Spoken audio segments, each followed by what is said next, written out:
Hi, Jennifer, and welcome to Women Finding Clarity. Hi, I'm so excited to be here. I'm very excited to have you here, and I was very honored to be interviewed for your podcast last week. And so I love this reciprocity. I do. It's very fun. And then we get to know each other in a whole new way.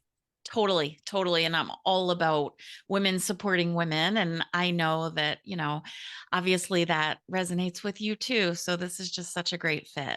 Yay. Yes. So I want to jump right in because, as you know, I'm so interested in all the juicy yumminess that is your business. So let's talk about soul language. What is it and why do people need to know? Well, thank you, first of all. So soul language puts some words and tangibility around soul. It puts words to what people know deep down inside. They just don't have those words.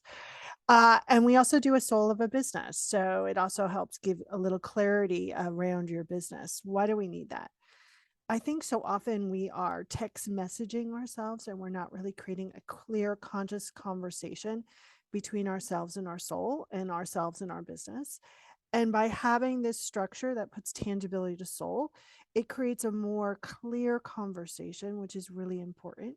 It also allows for you to hear that divine guidance with a lot less layers of pain and suffering. We're always going to hear our soul through our humanness because we're human. I'm sorry, I just had this little image of a little Martian in my head for right? But we're always going to hear that. But when we create this conscious connection using a structure like soul language, it literally allows you to have a really deep one-on-one conversation with your soul and the soul of your business.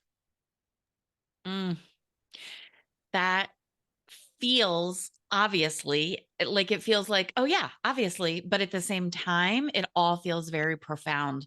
And, you said it's like we're text messaging ourselves. And I think that all the time. With Like, autocorrect, right? with autocorrect. I mean, these are the conversations that I have in my own head. And it's to the point we're so used to this text messaging that if I go to leave a voicemail or I go to voice a message, sometimes I'm like, hey, I'm so sorry I didn't get to talk to you today! Exclamation point. Like I say that. How ridiculous is that? And that's where we are in society today. Yeah, I mean, listen, I text, but for the first couple weeks of my romance with my boyfriend, and we've been together 8 years. I was like, yeah, I'm not going to text you a lot. He's like, why? I was like, because I want to have a relationship with you. And that text messaging allows a lot of interpretation and reading between the lines. And I'm highly intuitive. And so I can go, oh, I think he means this. And no, you can't date what you think or what you can see intuitively with a person. You have to date with what they're expressing. And so people can really do good text, right? And not really do good conversation. So it's really allowing that kind of really sacred practice of having that conversation with your part of divinity, which is your soul, and really receiving guidance and then evolving and working out all of the ego on crack thing that's going to keep you in the illusion of safety rather than you actually receiving what you want. Yeah. Yeah. Oof. So tell me, put language to it for us. What is your soul? Well, for me, I believe your soul is your essential nature, that part of you that is whole and complete, that is timeless and endless, and is your part of the divinity. So when we go back to the big goo in the sky, right? Silly human words, right? Our piece or drop of the ocean goes back to the big ocean. Our soul is that individual drop of that big ocean. And what drives me crazy is when people go, my soul is crying, and I'm like, no, it's your humanness. You're feeling the divide between your human and your soul. Your soul is whole and complete. It it it just is all is. It doesn't have the judgment that our humanness has. It doesn't put things in boxes. It doesn't go right or wrong.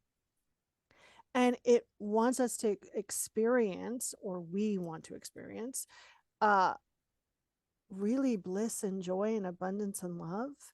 And when we're not, it wants us to understand that that is not because we suck. It's just a blip, or this is just what happens on this planet. It's not all moonbeams and sunshine. That's right. Because that's the dimension that we're living in. We're in a 3D physical dimension, and the soul is energetics. Yeah.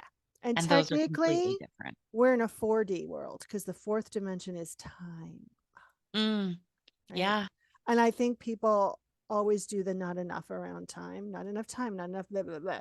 And it creates this wonky way of utilizing your God goo to create what you want.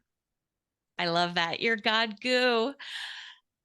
I love everything about this conversation. And so, how do you then take what feels very esoteric and woo and all the things and put that into your business? How do you use soul language in your business? So I have warrior energy. So if it's not integrated in my everyday life, if it's not tangible, it doesn't work for me.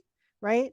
So I think, you know, I've never ever used the word woo when describing me at all, because I'm like, what are you talking about? This is as tangible to me as the desk, right? How you utilize that in your everyday world is simple with this one question. Am I speaking from my essential nature, or am I speaking from pain and programming? And if you do that one tangible step, your life will evolve like you cannot believe. With understanding your soul languages, I can give a one liner to every soul on this planet and every business soul. So, my one liner is I create balance for myself and others through love, integrity, and courage. And people go, oh, I like that. I want that. Right. That's kind of tangible, but it's not. So, it allows you to really kind of utilize words to bring the esoteric into form. And that's what we do with manifestation anyway, right? Everything's already been created by the time we can even think about it. And our job is to keep focusing on it so it becomes more heavy, more tangible. So you can utilize it from your soul language definitions, anywhere from creating your elevator speech to utilizing words in your definition for your marketing, right? Or to really sit down and go, here's what I'm looking for, and here are the people I want to attract. These are the characteristics I require for relationships to be harmonious and easy. That was juicy and meaty and fabulous. And so I want to go back and talk about the words for a moment, right? Because words aren't just words ever. Nope, they And all have a so, vibration. exactly, exactly. And so we need to be conscious of the language we're using, because the words that we're using are what create our world. Yeah. And so let's chat about that for a moment. Like, what does that look like when you're sitting down with a client? How do you bring in that conversation, and what does that conversation look like? That's a very big question. Yeah. Yeah, and I love it because I love big questions. You know, I always focus on with a client, like, okay, let's take one of my soul languages. So, one of my soul languages, my soulful personality language or energy of soul, is called Graceful Warrior. My soul prefers to go through life action, courage, and grace. Okay. Internally, and externally, if I'm not conscious, meaning acting from a place of wholeness and completeness, I can make war with everything. I've crashed cars. I mean, literally, I turned my bug into a paperweight at one point because I was making war.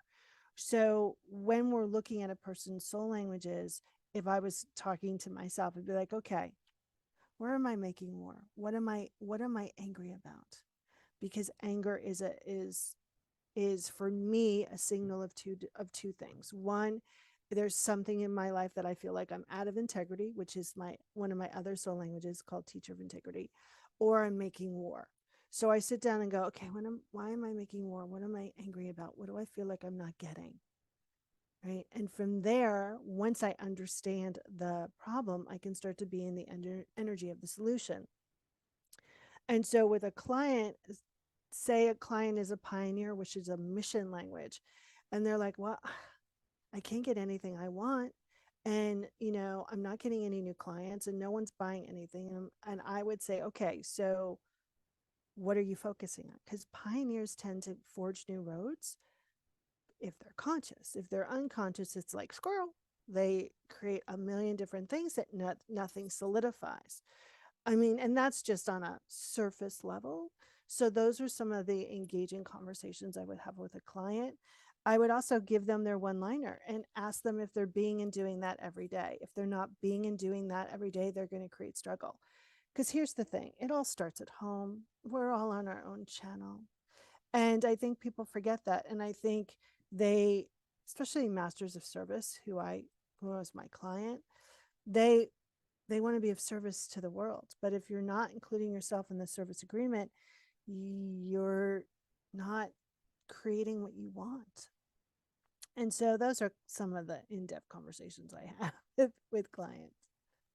I love this idea of if you're not creating a service agreement with yourself, because we talk, it's almost cliche, you have to put your own oxygen mask on first. Yeah. You have to you can't pour from an empty cup, right? But the way you just put that into words gives it a whole different meaning. It just feels more complete. Yeah. Yeah. Yeah. I felt like you were going to say something And else. I felt like Yeah. you were going to say something. You go, it's your show. No, honey, you are here today, so that makes it your show. So, are all your clients when they come to you, do they all relate to this? I don't want to say this feeling of soul or this idea of soul, because I don't feel like it's an idea or a belief. I just feel like it is. But do they all feel connected to that? Or do you have to do a lot of explaining around that? So if I'm really aligned with my work, I'm really aligned with my mission and purpose. So I might have to explain what muscle testing is and that's how we identify a person's soul language is. But I don't have to explain what soul is. I might have to explain what my belief around soul is, but they have a feeling of divinity and their central nature and all of that. Um, when I first started, I was talking to the wrong crowd, so to speak. And I was talking to gurus. You can hear my eye roll on that. And gurus are like, no, I got it. I got everything. And I'm like, but I can see where you don't. Like I physically, I'm a master intuitive, so I can physically feel it all in my head, right? I'm like, but I know you don't. But they didn't want anything else, right? So my people are always seeking more truth. They're always seeking more wholeness and completeness. And so, and they've been on the path for a while. So they have this kind of glossary. We share kind of a glossary together of language. So I don't have to explain necessarily that. I have done sessions where people are like, I don't know what you're talking about, but I think I can feel it inside, right? So they might not have that language yet, but they're unaware or they're not being fully conscious of their own inner workings yet. Because once you explain it, they're like, oh my God, yeah, I get that now. Like I can feel it. So I hope that answers your question. It totally answers the question and a little bit more. I've told you before, I could sit and listen to you all day because I feel like my vibration is high. I feel like yours is higher, right? And so the feeling that gives to me energetically is this sense of pulling and this sense of lifting up, like I want to open more, right? And that is, I don't mean that to be like, oh, I just think you're a Yeah, superstar, I know. nothing I like get that. it. I For get it. anybody who understands Yeah. energetics, you understand the difference of vibrational levels. And I just feel like you vibrate even higher than I do. And so it's amazing to be in this vibration and Thank having you. this experience. Thank you. I mean, listen, I'm very convinced the more I know, the less I know. Amen. Right. Yeah. And I'm very clear that my purpose is about connection, right? I want to be closer to my higher power, which means I have to be closer to my part of that higher power. And so I teach this all day long because basically I just kind of want to get my needs met with my higher power. So the more I know, right? The more I teach it, the more I understand it, the more we engage in conversation. And I also think that it's really important to keep that energetic alignment. I think a lot of people don't keep their energetic alignment. So, you know, especially empaths, right? Somebody comes along and like they're sponging up those other people's feelings, and that goes woo woo with the energy. I do a lot of work about being grounded and keeping that energetic alignment for myself because I'm such an empath. Um, Sorry, I'm laughing. Because when I was younger, I would go in a casino and I would want to play like 85 million machines all at once. And I'd be like, oh, that's why that happens. Now I get it, right? So it's really about coming from a place of, I just want to be more whole and complete. And if I believe I'm whole and complete, even a little, then I have to believe you're whole and complete. And I have to treat you that way. Yeah. Yeah. And the best way to become more whole and to become more complete is to be of service of others. Right. And again, it's a fine line. It's a Yes. really blurred line because, like you said, you do have to protect your energy on a daily, sometimes minute by minute basis, depending on where you are. And at the same time, making sure that you're not over giving and overextending because there's a difference of being in service and over giving. There's a difference of service and servitude, and it's a very fine line. And one of the things that drives me bonkers is when people go, I just want to be of service. If I could help one person, I would like, yeah, no. And then like look at me like, yeah, no, that like what? You're not, you have there is such thing as spotlight in the soul and a drive to support others. So it's not really about helping one person. It because that's a little weird trying to be humble and not accepting your power. Uh I know that I have nobody's more powerful than any other person on this planet. There's no difference between me and the Dalai Lama. One day I hope the Dalai Lama hears me and we have a conversation. But there's no difference between me and the Dalai Lama. It's how the Dalai Lama uses his energy. And he has been taught since he was a little tiny peanut to utilize it consciously. That's Right. right. And so it's just about how you're utilizing your energy. Yeah. And that's it. If you, since you were a little tiny peanut, were taught the same thing, you'd be sitting right there next to the Dalai Lama, right? Right. He would have me on his speed dial on his cell phone. Ah, if only life goals. Right. So it's like Dalai Lama, Bono from U2, Barbara Streisand, though I think Barbara's a little crazy, but I still want to meet her. I Right. love it. Right. um, and now on that list is Taylor Swift because I think she's a freaking genius. Like, Well, and I'm going to add to that list and say pink. oh yeah, she's been on it too. So Oh, yeah. but I've said Pink so much and I don't think she's responding yet. So, but I'm gonna keep saying it. I love it. Yeah. There's so much. And that's interesting, isn't it? The people that we look up to, the people that we admire, for their energy, what they stand for, all the things, we want to emulate those people. And Yeah. so that's okay. That's Yeah. what we want. We want to look at all of their goodness and say, I know I can be more like that. The question is, how do I do it? Yeah. And I think I want to talk to Bono because and I was saying this to a friend of mine. It's a very funny story. I was saying this to a friend of mine. I was like, I want to talk to Bono because I know that he talks to God. That's what I call my higher power and writes his songs from God's point of view. And my friend went, he does. I was like, what? He's like, yeah, I used to know Bono. And I was like, what? It's like, I've known you for like 10 years now. How am I just here? He's like, well, we lost touch.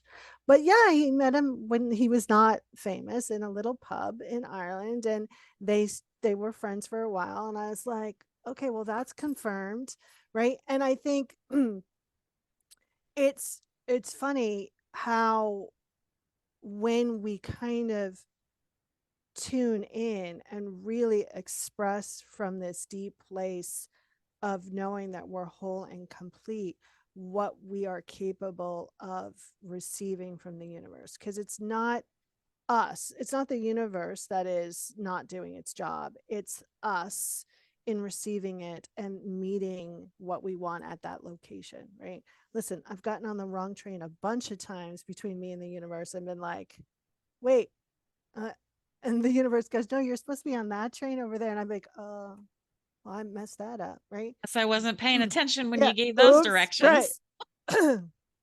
But it's kind of just a giant game, and we make a lot of what we do in life a life and death experience, and it's just not. We I mean, make it so much harder than it needs to be. right. And I am going to go back to the patriarchal system that we live in. And that's why we make it so much harder than it needs to be. Because for so long, since, I won't say the beginning of time, but maybe since the beginning of time, we're pushing and trying to force instead of just allowing. Because if we can just allow who we are innately to guide us, it's easy. It's like you said, it's like a game. It is yes, and it's simple. Sometimes it's not easy, right? That's Like, right. right, it's simple, like, okay. And that's about sitting and being comfortable and being uncomfortable and knowing that you're safe being vulnerable, right? And vulnerable as in, oh my god, I'm not a bear's chasing me vulnerable, but sitting in, I don't know all of what's going on, meaning, I don't know if I'm going to get that new client, right? But I do know because I'm safe in the unknown, right? That's So right. I think it's we make so many things source for us and not a resource.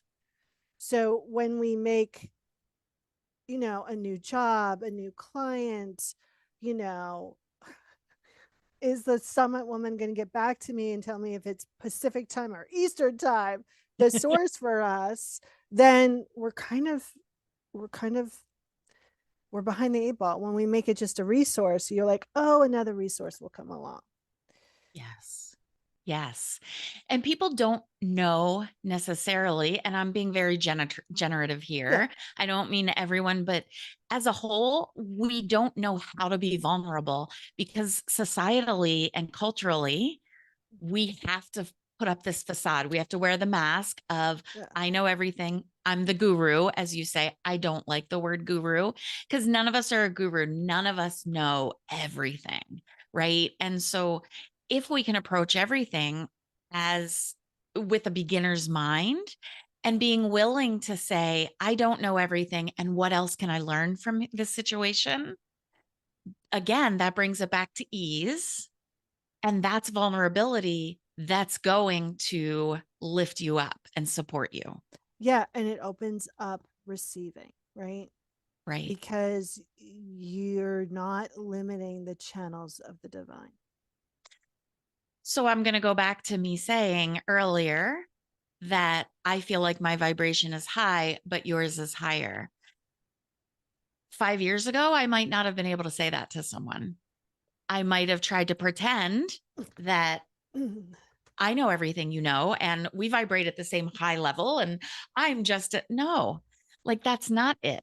And that just means you're more comfortably in tune with your soul and your vibration, right? And so there's my work Right. is to continue, and there's all of our work is to continue to be in relationship with our soul. Yeah. And you're not utilizing what you're feeling as, oh my God, I'm not enough, right? You're Because you're not in your utilizing, brain at that point. right. You're utilizing as in, oh my gosh, I want to experience more. And that's what the soul is always saying. It's always saying more, more, more. And our little human brain interprets that as not enough, not enough, not enough. And that's the switch that we all get to make, because when we make that switch, you go, oh, I just want to experience more. How do we do that? What's the internal and what's the external action of experiencing that? Right. And it's the difference of being in your human mind and in your energetic soul. Yeah. That's it. I feel like I'm starting to see a Mm. graphic coming together for a social media Ooh, post. I I know. like it. I'll tag you in it. Good. Thank you. I'm very visual. When people are talking to me, I very much develop pictures in my mind. And so when I took mediumship training, sometimes I'm clairaudient, but a lot of time, most of the time, I'm a clear seer. Yeah. And so Uh, I get the pictures and then I have to relate those pictures back. yeah, and that's a strong clair for me too, right? So there's an amplification of that energy, right? And so when people who are my clients, they're like, "Oh, I get a lot of pictures when I'm with you." I was like, yeah, because there's an amplification of power. So it kind of flips on in a bigger way. When people want to kind of develop a clair, I always tell them, okay, excuse me, so you got a picture. Now ask for, a feeling or a knowing, or, give it to me in words. So you can develop those different areas as well. I'm multi-claired, and lately I've been getting a lot of smells, which I do not like. Because that's just freaking weird. Um, well, it's always lately it's not bad smells, but traditionally up into the last couple of months, it's been only when it's been a really awful kind of thing. Yeah. And I'm like, right. But now it's like, oh, I smell fruit roll up gum. Grandfather's around. Right. And Yeah. so, right. So now it's getting better, which I like, but it's still such a weird one. It is a weird one. I'll be honest with you. My daughter is the same. She can, smell things that no one else can smell, to the grossness of, we were out one day, we were on our way home, and she said, "Does anybody else smell dog poop?" And we were like, no, you're bizarre. And she was like, "No, I'm telling you, the dog just pooped in the floor." And we got home and there was a poop on the floor. Thing. Right. And I'm just like, oh my gosh. But I mean, I've had the smells a couple times. Like I was at a weekend scrapbooking event and I was scrapbooking the first Easter after my mother in law passed away. And I won't get into all the details, but all of a sudden I get this very strong smell of cigarette smoke. And I'm like, we're in a hotel like Right. conference room. I'm like, does anyone else smell smoke? And they're like, no. I said, you don't smell cigarette smoke. No, maybe it's coming through the vents. No one else smells it. And then it hit me what I was working on. And she's like, yeah, I saw that. I didn't like that. Or, whatever it was. And I'm like, oh my God. But, for me, every once in a while, the smells. But like I said, the pictures, I will hear things. And sometimes it's as clear as a person standing next to me and they say a word or two. And sometimes I hear, but at the same time, I see the words spelled Yeah. out. Yeah. I could talk about this all Yeah, day. it's amazing, and it's crazy, and it's awesome. And then people have to understand that most of the time you're getting information from your own database, right? And so what does that mean for your client? Like, I like Star Trek references, so I get a lot of Star Trek references, and then I have to either go, do you know Star Trek? And the person goes yes or no, and if they go no, then I have to translate it. Or if it's yes, then I go, okay, here's, and they're like, oh, I totally get it, right? Nope, So you know what it that means. right, Yeah, so I think when we talk through our with our soul through our soul languages, it also helps develop your way of understanding that, what that intuition is, which is your soul speaking to you. So you get to kind of utilize it a lot more, because you're not ignoring it or avoiding it or wanting it to look like somebody else's, the way they understand things. that's right. And so it's relaying the message without interpreting their meaning. Yeah. And that can be tricky sometimes. Yeah, and I think the number one place where it's the most trickiest is when people talk to animals. I've Because never been able to do that. um I I know exactly what my most of the time what my animal is saying. Mostly it might be because I spend 24 hours a day with her, or right, or it's just a knowing. I when it comes to like them getting sick or whatever, I'm like, yeah, I can't. Like I don't want to even know. Like I can't deal, right? But I think so often people who talk to animals, we can sometimes put a animal human spin on it versus, and listen, all of our animals soak up our own stuff anyway. So if you want to heal your pet, heal yourself first, right? Yep. So yeah, that's a weird tangent, but Yeah, that's okay. So let's bring it back to business and talk about how you tap into that innateness that you have, that soul inside of you, and find your purpose. Because we all want to know, okay, what's my purpose? If I'm starting a business, I want it to be around my purpose. Like we all want to make money, but we also want it to be around our purpose. And so, how do we connect those things, like finding our purpose, starting a business, all of that? so okay, so there's a lot of metaphysical mumbo jumbo out there around purpose, right? You are being your purpose right here, right now. What people confuse about that is about they want their delivery systems of their purpose, right? My purpose is about connecting. I could be doing this as a bartender. It's really a sucky delivery system for me, but I would be doing that purpose or being that purpose. So, purpose is really about really what you're profoundly here to experience and then offer that experience to others. And so often, this I want to do my purpose really messes people up because in they think their purpose is supposed to be like the golden ticket moment, and it's not. It's a little series of little golden ticket moments. So I always tell people, ask these two questions. What do you want everyone, including yourself, to experience on this planet? And what is the big theme of why people what people talk to you about or why they come to you, and that is going to wrap up your purpose, right? And once you kind of really accept that, then the delivery systems tend to fall into place around that purpose. I do have a ebook called That's Not Your Effing Purpose, about 10 myths why people around purpose, because I think people, here's the thing, people just want a place and they want to feel like they're have a place in the world. You have a place even if you've never left your couch. It's not going to really be satisfying, but when you start to accept that you're being your purpose every day, it allows you to see those delivery systems and create a business around Beautifully said. I feel like, period. That's it. that. It's just what it is. And it's what lights you up. Yeah.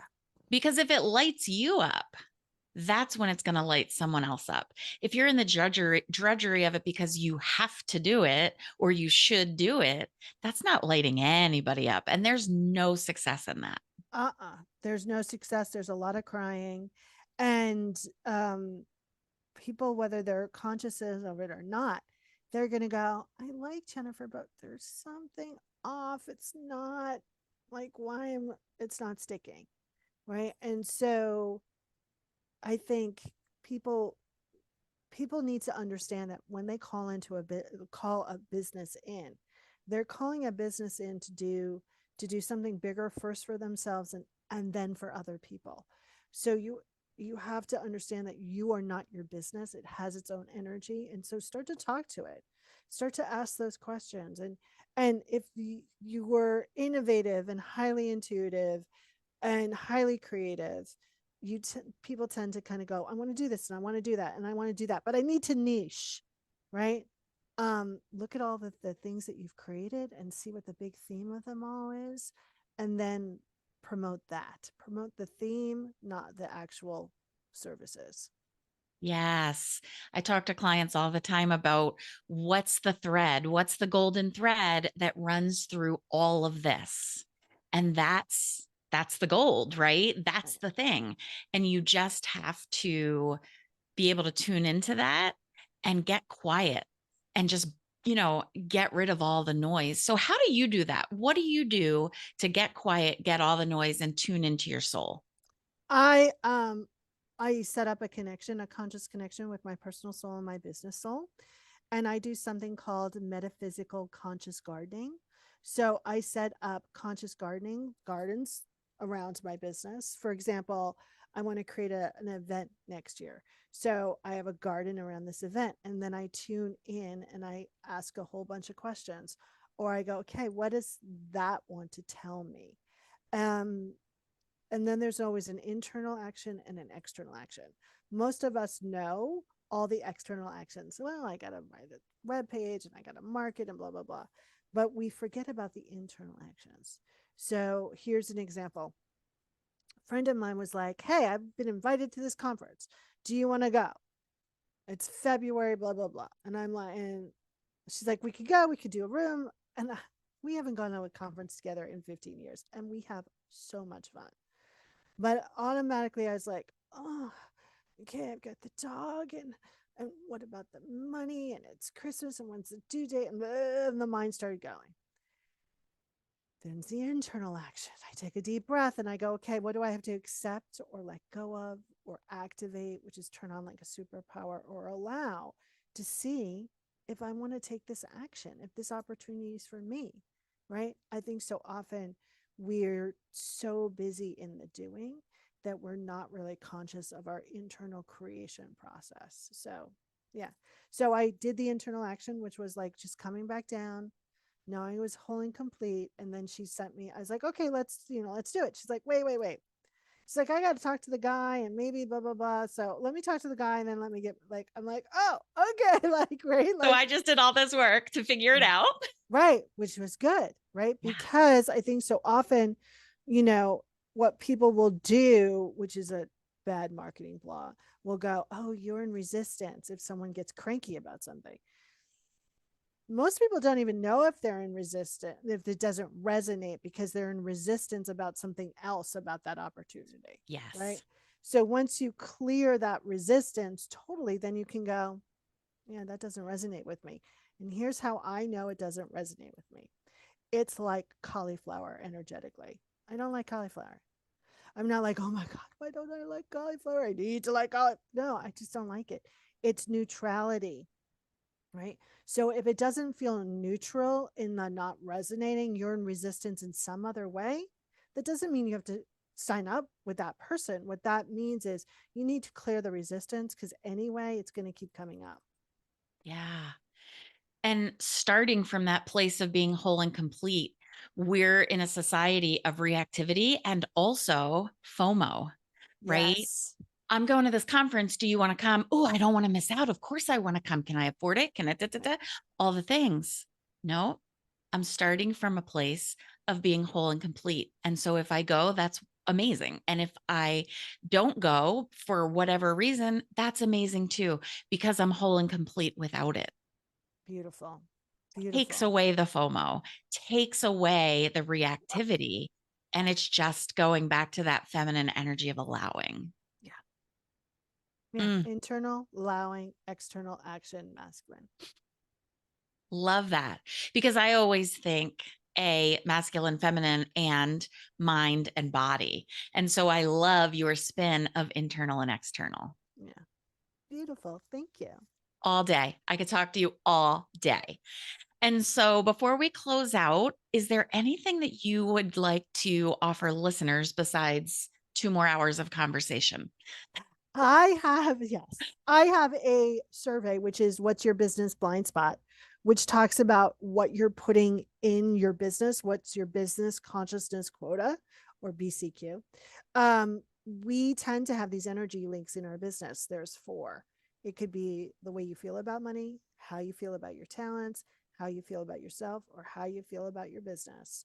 So when you understand your energetic link or your business consciousness IQ, it allows you to close that gap. And when you close that gap, you're back in your zone, you're back in consciousness, you're back in the flow, and more goodness comes in. So I hope everyone takes the quiz. Love that. The link is in show notes. So everyone should click on it and see what the heck is happening with their gaps. And as you were talking, I'm picturing a brain with all these little synapses. And once you close the gap, the synapse can fire again. Nice. Yeah. Yeah. Amazing. Ooh, Jennifer, thank you so much for being here. thank I'm you. definitely going to have you back again. I can't even wait for the next time. And in the meantime, we're all going to find you through your quiz. Yay. Thank you so much for being here. And thank you so much for playing with me this morning. It made my morning totally enjoyable.